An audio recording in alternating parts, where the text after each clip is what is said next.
شروع اللہ کا نام لے کر جو بڑا مہربان نہایت رحم والا ہے۔ سب تعریف اللہ ہی کو ہے جس نے اپنے محبوب بندے محمد صلی اللہ علیہ وآلہ وسلم پر یہ کتاب نازل کی اور اس میں کسی طرح کی کجی اور پیچیدگی نہ رکھی، بلکہ سیدھی اور سلیس اتاری تاکہ لوگوں کو عذاب سخت سے جو اس کی طرف سے آنے والا ہے ڈرائے، اور مومنوں کو جو نیک عمل کرتے ہیں خوشخبری سنائے کہ ان کے لیے ان کے کاموں کا نیک بدلہ یعنی بہشت ہے جس میں وہ ہمیشہ رہیں گے، اور ان لوگوں کو بھی ڈرائے جو کہتے ہیں کہ اللہ نے کسی کو بیٹا بنا لیا ہے۔ ان کو اس بات کا کچھ بھی علم نہیں اور نہ ان کے باپ دادا ہی کو تھا۔ یہ بڑی سخت بات ہے جو ان کے منہ سے نکلتی ہے، اور کچھ شک نہیں کہ یہ جو کچھ کہتے ہیں محض جھوٹ ہے۔ اے پیغمبر، اگر یہ اس کلام پر ایمان نہ لائیں تو شاید تم ان کے پیچھے رنج کر کر کے اپنے تئیں ہلاک کر دو گے۔ جو چیز زمین پر ہے ہم نے اس کو زمین کے لیے زینت بنایا ہے تاکہ لوگوں کی آزمائش کریں کہ ان میں کون اچھے عمل کرنے والا ہے، اور جو چیز زمین پر ہے ہم اس کو نابود کر کے بنجر میدان کر دیں گے۔ کیا تم خیال کرتے ہو کہ غار اور لوح والے ہماری نشانیوں میں سے عجیب تھے؟ جب وہ نوجوان غار میں جا رہے تو کہنے لگے کہ اے ہمارے پروردگار، ہم پر اپنے ہاں سے رحمت نازل فرما اور ہمارے کام میں درستی کے سامان مہیا کر۔ تو ہم نے غار میں کئی سال تک ان کے کانوں پر نیند کا پردہ ڈالے رکھا، یعنی ان کو سلائے رکھا، پھر ان کو جگا اٹھایا تاکہ معلوم کریں کہ جتنی مدت وہ غار میں رہے دونوں جماعتوں میں سے اس کی مقدار کس کو خوب یاد ہے۔ ہم ان کے حالات تم سے صحیح صحیح بیان کرتے ہیں۔ وہ کئی نوجوان تھے جو اپنے پروردگار پر ایمان لائے تھے، اور ہم نے ان کو اور زیادہ ہدایت دی تھی، اور ان کے دلوں کو مربوط یعنی مضبوط کر دیا۔ جب وہ اٹھ کھڑے ہوئے تو کہنے لگے کہ ہمارا پروردگار آسمانوں اور زمین کا مالک ہے، ہم اس کے سوا کسی کو معبود سمجھ کر نہ پکاریں گے۔ اگر ایسا کیا تو اس وقت ہم نے بے عقلی کی بات کی۔ ان ہماری قوم کے لوگوں نے اس کے سوا اور معبود بنا رکھے ہیں، بھلا یہ ان کے معبود ہونے پر کوئی کھلی دلیل کیوں نہیں لاتے؟ تو اس سے زیادہ کون ظالم ہے جو اللہ پر جھوٹ باندھے؟ اور جب تم نے ان مشرکوں سے اور جن کی یہ اللہ کے سوا عبادت کرتے ہیں ان سے کنارہ کر لیا ہے تو غار میں چل رہو، تمہارا پروردگار تمہارے لیے اپنی رحمت وسیع کر دے گا اور تمہارے کاموں میں آسانی کے سامان مہیا کرے گا۔ اور جب سورج نکلے تو تم دیکھو کہ دھوپ ان کے غار سے داہنی طرف سمٹ جائے، اور جب غروب ہو تو ان سے بائیں طرف کترا جائے، اور وہ اس غار کے کشادہ حصے میں تھے۔ یہ اللہ کی نشانیوں میں سے ہیں، جس کو اللہ ہدایت دے وہ ہدایت یاب ہے، اور جس کو گمراہ رہنے دے تو تم اس کے لیے کوئی دوست راہ بتانے والا نہ پاؤ گے۔ اور تم ان کے متعلق خیال کرو کہ وہ جاگ رہے ہیں حالانکہ وہ سوتے ہیں، اور ہم ان کو دائیں اور بائیں کروٹ بدلاتے تھے، اور ان کا کتا چوکھٹ پر دونوں ہاتھ پھیلائے ہوئے تھا۔ اگر تم ان کو جھانک کر دیکھتے تو پیٹ پھیر کر بھاگ جاتے اور ان سے دہشت میں آ جاتے۔ اور اسی طرح ہم نے ان کو اٹھایا تاکہ آپس میں ایک دوسرے سے دریافت کریں۔ ایک کہنے والے نے کہا کہ تم یہاں کتنی مدت رہے؟ انہوں نے کہا کہ 1 دن یا اس سے بھی کم۔ انہوں نے کہا کہ جتنی مدت تم رہے ہو تمہارا پروردگار ہی اس کو خوب جانتا ہے، تو اپنے میں سے کسی کو یہ روپیہ دے کر شہر بھیجو، وہ دیکھے کہ نفیس کھانا کون سا ہے تو اس میں سے کھانا لے آئے، اور احتیاط سے آئے جائے اور تمہارا حال کسی کو نہ بتائے۔ اگر وہ تم پر دسترس پا لیں گے تو تمہیں سنسار کر دیں گے یا پھر اپنے مذہب میں داخل کر لیں گے، اور اس وقت تم کبھی فلاح نہیں پاؤ گے۔ اور اسی طرح ہم نے لوگوں کو ان کے حال سے خبردار کر دیا تاکہ وہ جانیں کہ اللہ کا وعدہ سچا ہے، اور یہ کہ قیامت جس کا وعدہ کیا جاتا ہے اس میں کچھ شک نہیں۔ اس وقت لوگ ان کے بارے میں باہم جھگڑنے لگے اور کہنے لگے کہ ان کے غار پر عمارت بنا دو۔ ان کا پروردگار ان کے حال سے خوب واقف ہے۔ جو لوگ ان کے معاملے میں غلبہ رکھتے تھے وہ کہنے لگے کہ ہم ان کے غار پر مسجد بنائیں گے۔ بعض لوگ اٹکل پچو کہیں گے کہ وہ 3 تھے اور چوتھا ان کا کتا تھا، اور بعض کہیں گے کہ وہ 5 تھے اور چھٹا ان کا کتا تھا، اور بعض کہیں گے کہ وہ 7 تھے اور 8واں ان کا کتا تھا۔ کہہ دو کہ میرا پروردگار ہی ان کے شمار سے خوب واقف ہے، ان کو جانتے بھی ہیں تو تھوڑے ہی لوگ جانتے ہیں۔ تو تم ان کے معاملے میں بحث نہ کرنا مگر سرسری سی بحث، اور نہ ان کے بارے میں ان میں سے کسی سے کچھ دریافت ہی کرنا، اور کسی کام کی نسبت نہ کہنا کہ میں اسے کل کر دوں گا، مگر انشاءاللہ کہہ کر، یعنی اگر اللہ چاہے تو کر دوں گا۔ اور جب اللہ کا نام لینا بھول جاؤ تو یاد آنے پر لے لو، اور کہہ دو کہ امید ہے کہ میرا پروردگار مجھے اس سے بھی زیادہ ہدایت کی باتیں بتائے۔ اور اصحاب کہف اپنے غار میں 9 پر 300 سال رہے۔ کہہ دو کہ جتنی مدت وہ رہے اسے اللہ ہی خوب جانتا ہے، اسی کو آسمانوں اور زمین کی پوشیدہ باتیں معلوم ہیں، وہ کیا خوب دیکھنے والا اور کیا خوب سننے والا ہے۔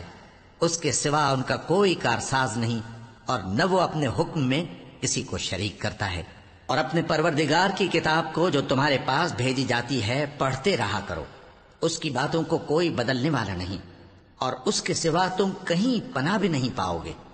اور جو لوگ صبح و شام اپنے پروردگار کو پکارتے اور اس کی خوشنودی کے طالب ہیں، ان کے ساتھ صبر کرتے رہو، اور تمہاری نگاہیں ان میں سے گزر کر اور طرف نہ دوڑیں کہ تم دنیاوی زندگی کی رونقوں کے خواستگار ہو جاؤ۔ اور جس شخص کے دل کو ہم نے اپنی یاد سے غافل کر دیا ہے اور وہ اپنی خواہش کی پیروی کرتا ہے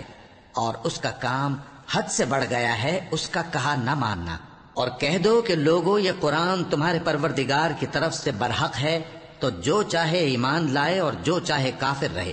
ہم نے ظالموں کے لیے دوزخ کی آگ تیار کر رکھی ہے جس کی قناتیں ان کو گھیر رہی ہوں گی، اور اگر فریاد کریں گے تو ایسے کھولتے ہوئے پانی سے ان کی داد رسی کی جائے گی جو پگھلے ہوئے تانبے کی طرح گرم ہوگا اور جو ان کے چہروں کو بھون ڈالے گا۔ ان کے پینے کا پانی بھی برا اور آرام گاہ بھی بری۔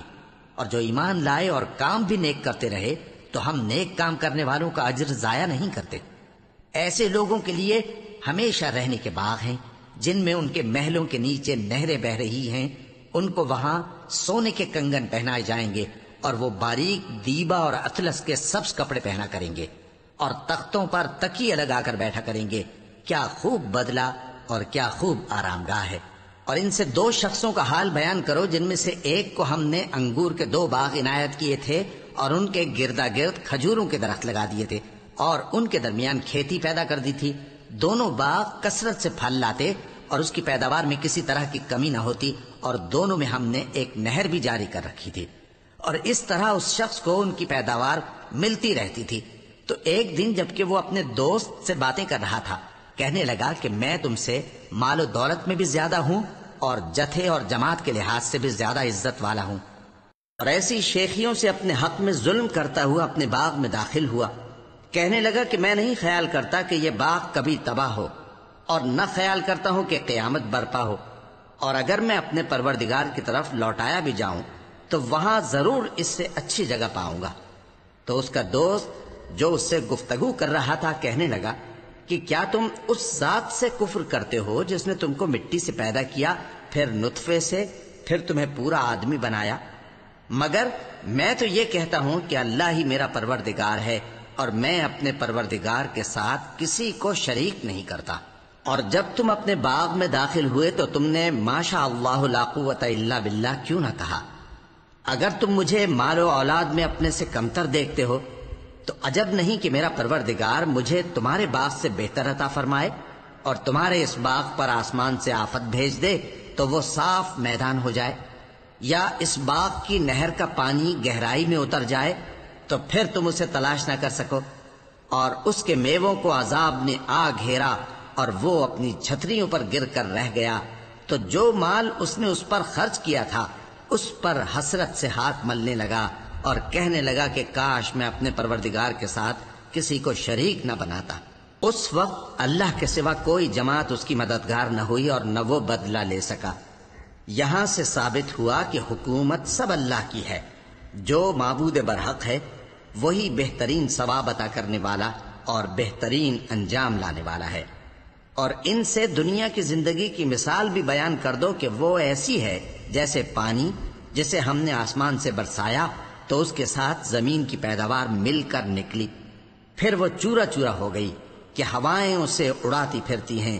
اور اللہ تو ہر چیز پر قدرت رکھتا ہے۔ مال اور بیٹے تو دنیا کی زندگی کی رونق و زینت ہیں، اور نیکیاں جو باقی رہنے والی ہیں وہ ثواب کے لحاظ سے تمہارے پروردگار کے ہاں بہت اچھی اور امید کے لحاظ سے بہت بہتر ہیں۔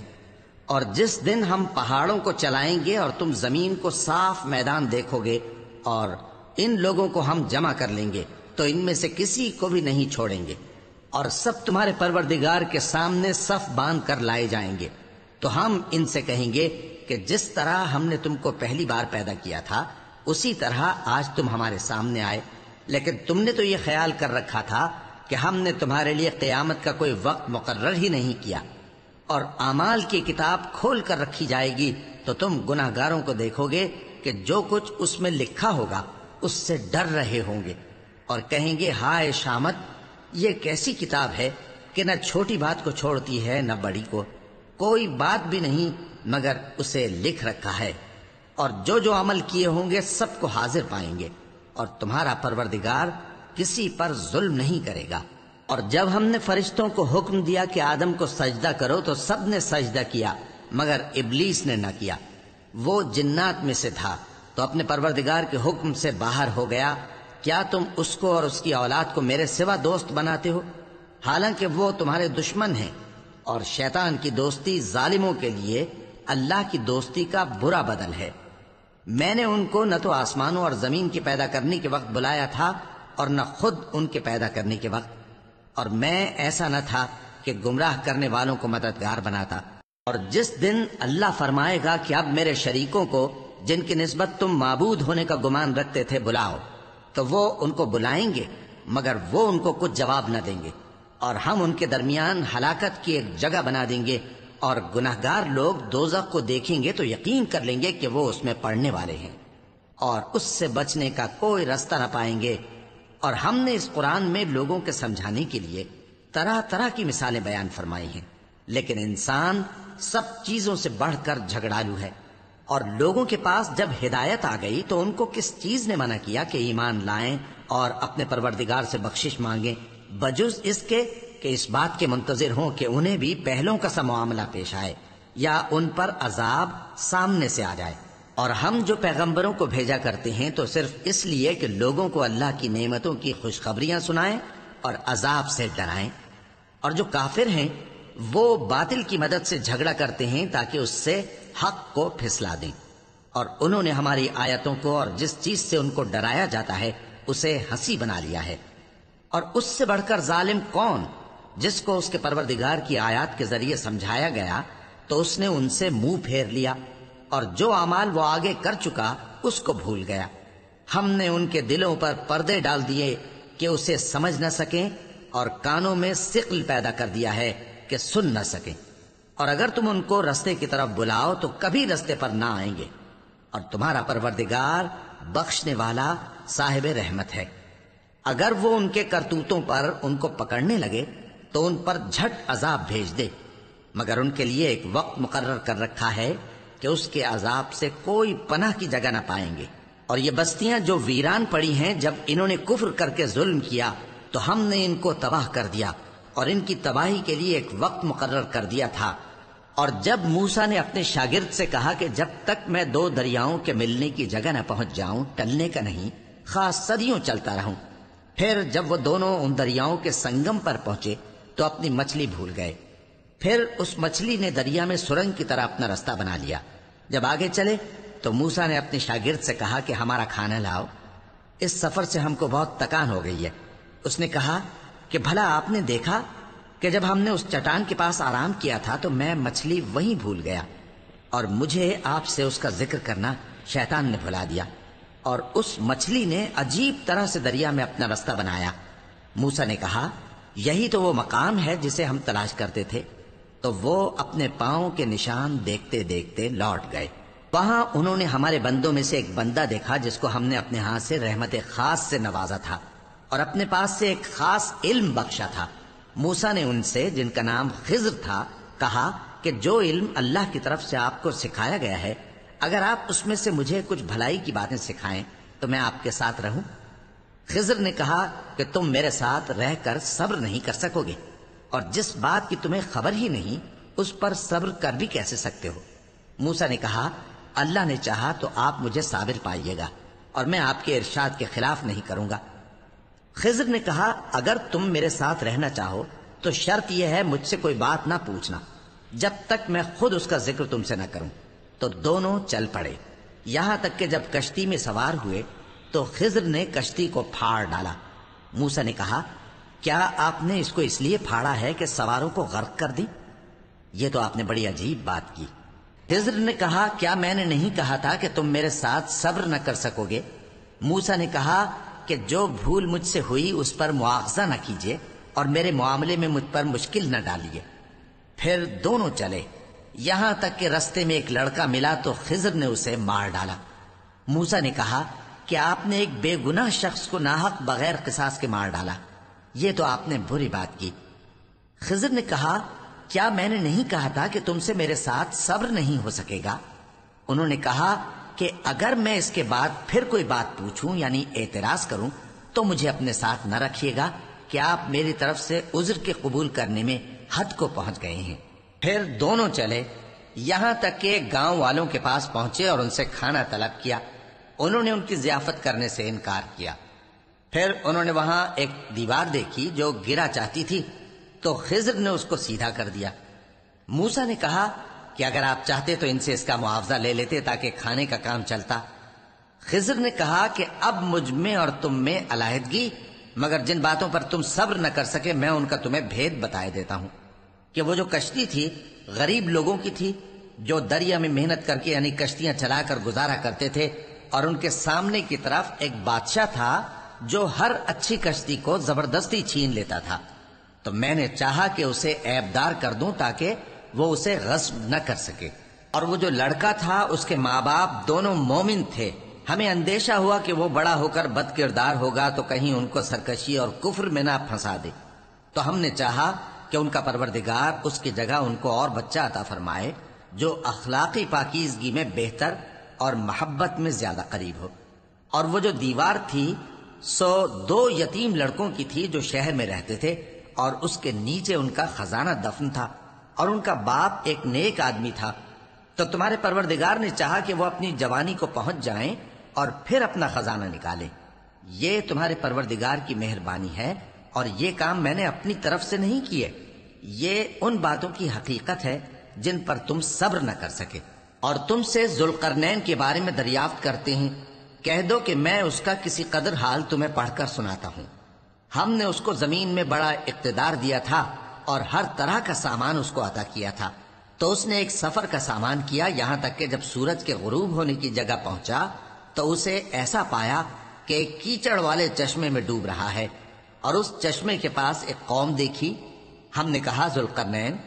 تم ان کو خواہ تکلیف دو خواہ ان کے بارے میں بھلائی اختیار کرو، دونوں باتوں کی تم کو قدرت ہے۔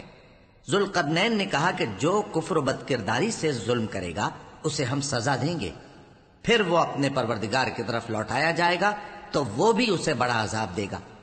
اور جو ایمان لائے گا اور عمل نیک کرے گا اس کے لیے بہت اچھا بدلہ ہے، اور ہم اپنے معاملے میں